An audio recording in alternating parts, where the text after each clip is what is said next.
नमस्कार दोस्तों। 11 जून ज्येष्ठ माह की स्नान दान पूर्णिमा 2025 के दिन चुपचाप गाय को खिला दें एक छोटी सी चीज़, 1 महीने के अंदर करोड़पति बन जाओगे। नमस्कार दोस्तों, स्वागत है आपका। हम आपको एक ऐसी दुर्लभ जानकारी बताने जा रहे हैं।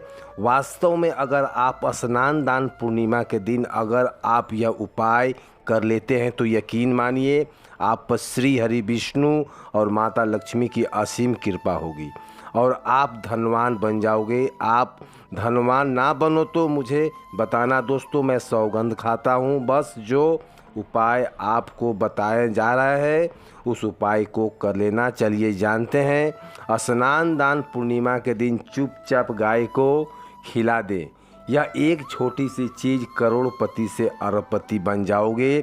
सभी संकट और आसानी से मुक्ति, मृत्यु, दंड, पितृदोष तुरंत होगा दूर और पूरे साल आपके घर बंदे जो है भंडार भरे रहेंगे। आपका 7 पूत पैसों पे राज करेंगे। आपका बैंक बैलेंस बढ़ता चला जाएगा। आपके घर में वेतन है वह कभी खर्च नहीं होगा और ही बढ़ता चला जाएगा। सभी दुख दर्द संकट कष्ट दूर हो जाएंगे। ऐश्वर्य और सभी सुख आपके कदमों में आ जाएगा।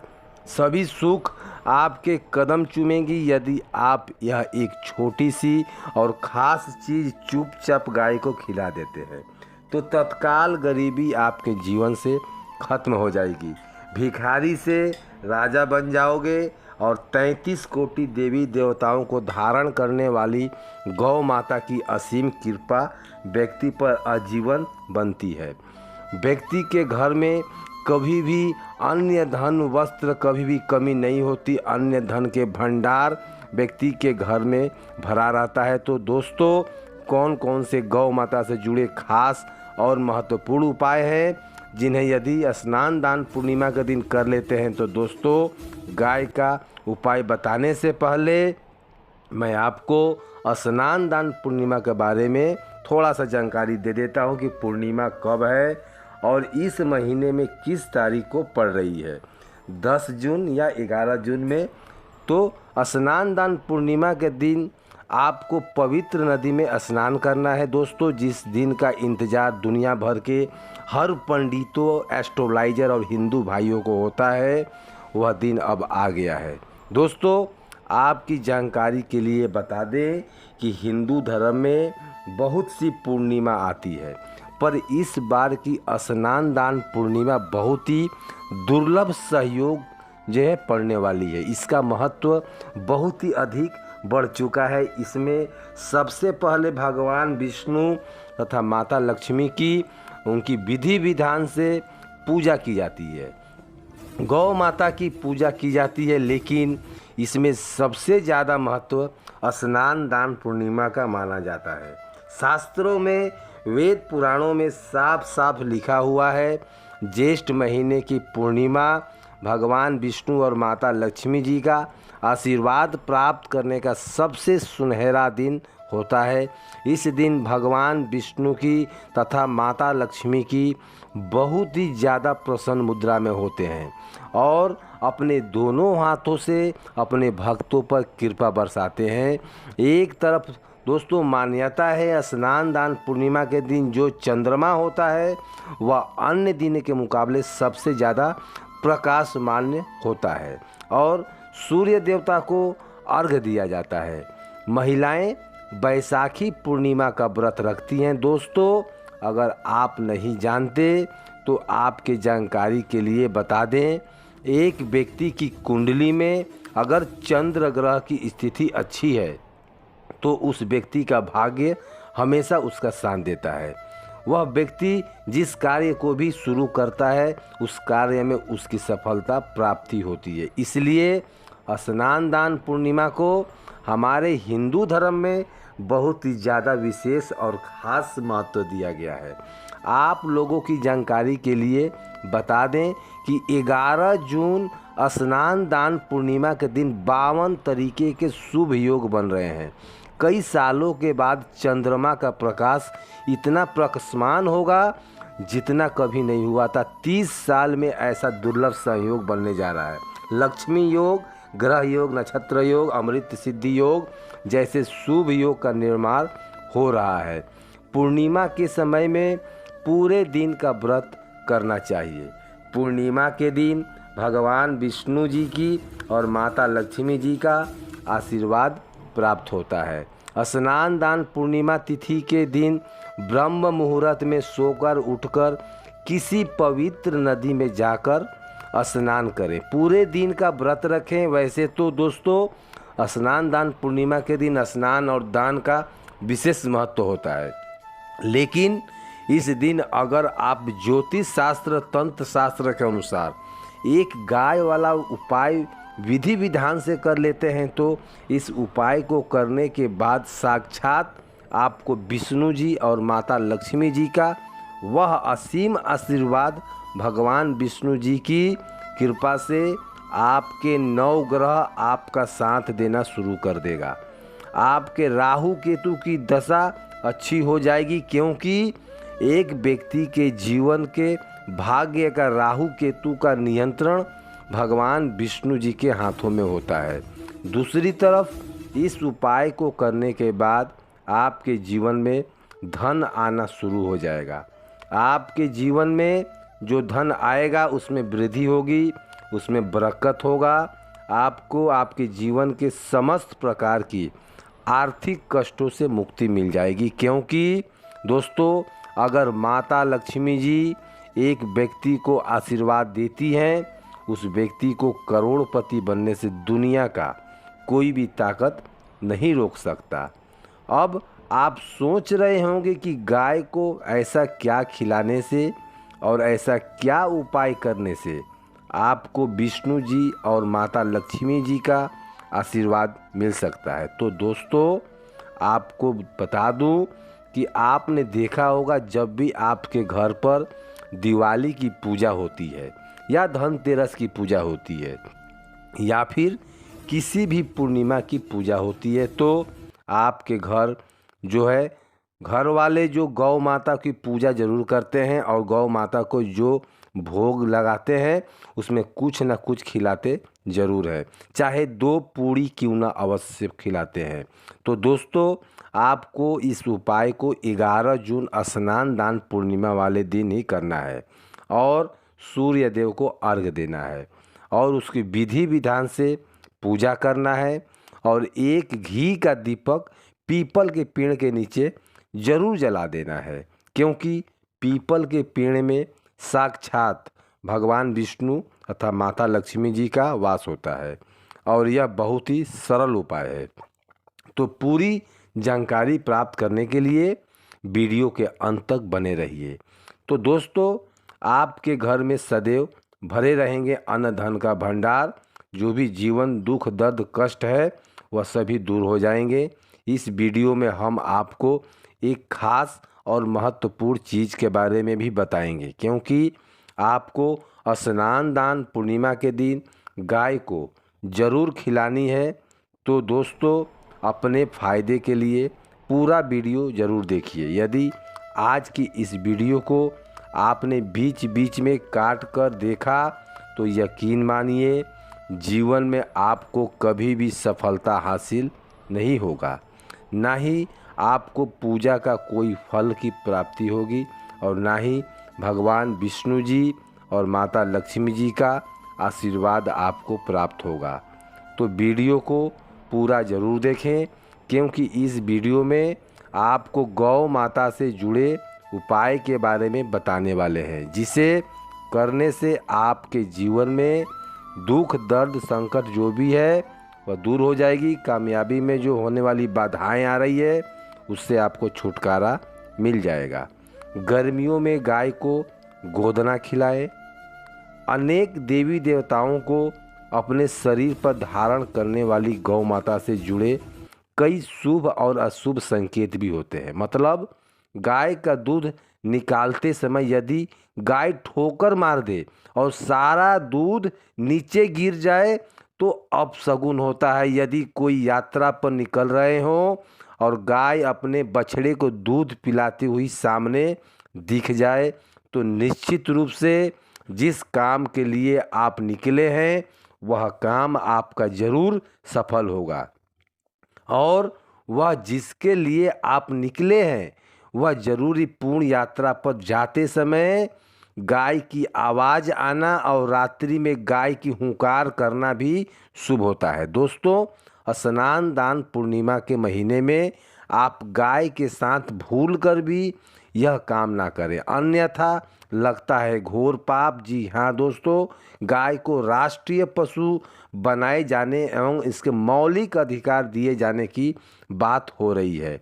तो सवाल उठता है, गाय संस्कृति का अहम हिस्सा है, तभी गाय के साथ लोग खराब व्यवहार कैसे कर लेते हैं? और जैसे ही दूध देना बंद कर देती है तो लोग इन्हें उनकी किस्मत पर छोड़ देते हैं। सड़कों पर और गलियों में भटकने के लिए ऐसे में गौवंश जीवन को कोई डंडे मारता है तो कोई उन पर पानी डाल देता है। कई बार जो है डंडा लग भी जाती है तो कभी बीमार होकर बेचारी गाय दम तोड़ देती है। ऐसे में ज़रूरत है इन बातों को जानने की। गाय को लेकर शास्त्रों में क्या कहा गया है, आपको कैसा व्यवहार करना चाहिए गाय के साथ? क्या दोस्तों गाय को कभी भी मारना पीटना नहीं चाहिए? शास्त्रों में गाय को माता का दर्जा दिया गया है। गाय को मारने वाला माता को मारने व पीटने का समान पाप का भागीदार समझा जाता है। नरक लोक में वर्षों तक कष्ट भोगना पड़ता है। अगले जन्म में पशु योनि में जन्म मिलता है। गौतम मुनि ने गलती से गाय को डंडा मार दिया था जिससे गाय की मृत्यु हो गई थी, और इस पाप से मुक्ति पाने के लिए उन्होंने वर्षों तक तपस्या करनी पड़ी थी। भगवान श्री कृष्ण जी ने बैल रूपी जो स्वरूप वृद्ध आश्रम का वध कर दिया था, जिससे पाप के मुक्ति के लिए भगवान श्री कृष्ण को संपूर्ण तीर्थ को कुंड में एक साथ बुलाना पड़ा था। उसमें उन्होंने स्नान करके अपने पापों से मुक्ति पाए थे। दोस्तों, साथ ही साथ पानी पी रही गाय को भगाना नहीं चाहिए, वह घोर पापी का भागीदार बनता है। जो लोग गाय को पानी पिलाते हैं ऐसे लोग पापों से मुक्त होकर स्वर्ग लोक को प्राप्त होते हैं और बड़े ही धनवान कुल में जन्म लेकर सुख भोगते हैं। और साथ ही साथ आराम कर रही गाय को कष्ट देकर कभी भी उठाना नहीं चाहिए। वह जन्म में किए गए जाने वाले अनजाने में पाप से मुक्ति हो जाती है और गौलोक में स्थान प्राप्त करते हैं। गाय को डंडा मारकर उठाना, पानी डालकर उठाने से मनुष्य पाप का भागीदार बनता है और अगले जन्म में उसे दर दर भटकना पड़ता है। और साथ ही साथ शास्त्रों में बताया गया है कि जो लोग गाय की सेवा करता है और उनका भोजन खिलाते हैं और उनकी परवरिश अच्छी तरह से करते हैं तो वह लोग को जीवन के सभी इच्छाएं पूर्ति होती है।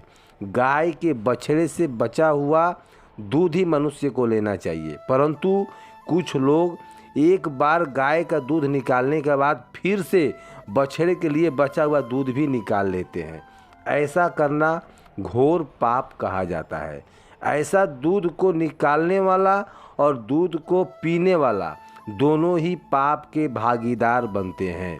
दोस्तों, साथ ही साथ शास्त्रों में कहा गया है कि गौवंश का मतलब गाय और बैल के पीठ पर नहीं बैठना चाहिए। उन्नत पीठ पर बैठने से पाप लगता है। ऐसे लोगों को नरक की यात्रा भोगनी पड़ती है। एकमात्र देव के अंश के रूप में उत्पन्न नंदी ही वंश है जिस पर स्वयं महादेव और महादेवी सवारी करती है, क्योंकि नंदी ने स्वयं अपनी इच्छा से महादेव की सवारी बनना स्वीकार किया था। और साथ ही साथ शास्त्रों में गाय से दान को बहुत ही महत्व दिया गया है, परंतु ऐसी गाय का दान कभी नहीं करना चाहिए जो बूढ़ी और बीमार हो। जो कठोनी पष्ट और निकेता के कथा की एक संदर्भ में एक बात है कि जिस नचिकेता के पिता द्वारा बूढ़ी गाय के दान करने पर आपत्ति जताई गई थी, दूध देने वाली और बछड़े सहित जो लोग गाय का दान करते हैं वह महान पुण्य का हासिल कर लेते हैं। स्वर्ग में स्थान पाते हैं दोस्तों। साथ ही साथ सूर्य, चंद्र, मंगल या शुक्र की युक्ति राहु से हो तो पितृ दोष होता है। यह भी मान्यता है कि सूर्य का संबंध पिता से और मंगल का संबंध रक्त से। तो ऐसे में यदि शनि राहु केतु का दृष्टि अगर मंगल की युति राहु केतु के हो तो पितृ दोष होता है। इस दोषों को जीवन संघर्षमय बन जाता है। यदि पितृ दोष हो जाए तो गाय को प्रतिदिन पूर्णिमा के दिन या किसी भी खास दिन, स्नान पूर्णिमा के दिन गाय को गुड़ चारा और खिलाएं और रोटी भी खिलाएं। पितृ दोष खत्म हो जाता है दोस्तों।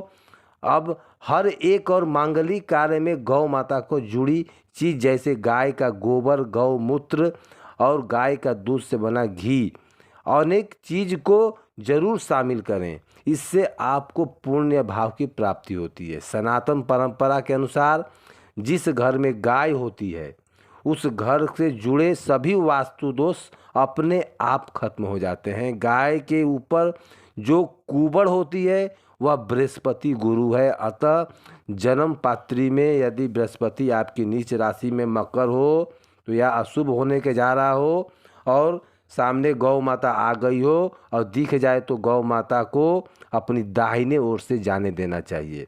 आपकी यात्रा जरूर ही सफल होगी।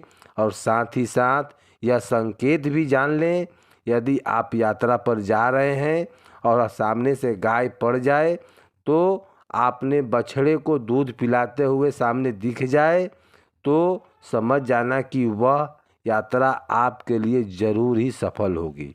और साथ ही साथ जिस घर में गाय होती है उस में वास्तु दोष अपने आप खत्म हो जाता है। और आप भी रोटी बनाएं, प्रतिदिन ताज़ी रोटी खिलाएं गाय को। अगर आपने रोटी बनाई है तो कोशिश करें कि उस रोटी को आप तुरंत ही खिला दें। लेकिन आप उस रोटी को रख देंगे और अगले दिन यदि आप खिलाएंगे तो वह रोटी बासी मानी जाएगी। और गाय को कभी भी बासी रोटी नहीं खिलाना चाहिए। घर में नकारात्मक ऊर्जा का वास होता है और आपकी बिल्कुल भी नहीं बनेंगे। काम को अपने घर में हमेशा दुख दर्द नाम का देवता वास करेगा। आप जिस भी काम में हाथ लगाएंगे उस काम में आपको हमेशा असफलता ही हाथ लगेगी। इसलिए कोशिश करें गाय को रोज़ाना ताज़ी रोटी बनाकर खिलाएं। बासी रोटी गाय को ना दें और साथ ही साथ सड़ी गली चीज़ गाय को कभी नहीं खिलाना चाहिए। घर में कोई फल है, कोई सब्जी है, सड़ जाए तो लोग क्या करते हैं, गाय को देते हैं। नहीं, ऐसा नहीं करना चाहिए। ऐसा करने से यदि आप गाय को खिलाते हैं तो और आप आपके भाग्य ही खराब कर देते हैं। और साथ ही साथ आप आते ही आटे की 11 लोई बनाएं और आटे की 11 लोई को ऊपर हल्दी थोड़ा रखकर आप गाय को खिलाएं और गाय माता के चरणों का स्पर्श करें।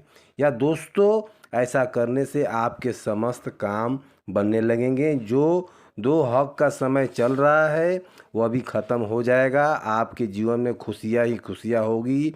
और एक बार आप 7 बार गाय की परिक्रमा जरूर कर लें। इससे समस्त दुखों और दर्द का नाश हो जाएगा। साथ ही साथ आप गाय को जब भी रोटी दें, रोटी पर या तो आप थोड़ी सी हल्दी लगा लें या हल्दी ना हो तो थोड़ा घी रख सकते हैं। या दोस्तों, गाय को कभी भी सूखी रोटी ना खिलाएं। सूखी का मतलब गाय के रोटी रखें, उस पर कुछ ना कुछ रख लीजिए, जैसे कि हल्दी, मिश्री या जो भी कुछ हो ज़रूर रखें। मतलब खाली रोटी आपको नहीं खिलानी चाहिए, तभी आपको शुभ फलों की प्राप्ति होगी। जी हाँ दोस्तों, उपाय कुछ बातें जिन्हें आपको ध्यान में रखना चाहिए।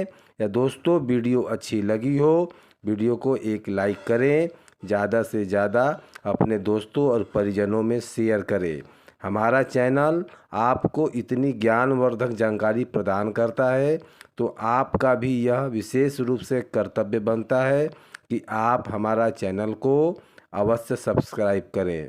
और दोस्तों, कमेंट बॉक्स में ज़रूर लिखें जय श्री विष्णु, जय श्री हरि, जय श्री कृष्णा, जय गौ माता। वीडियो देखने के लिए आपका तहे दिल से धन्यवाद।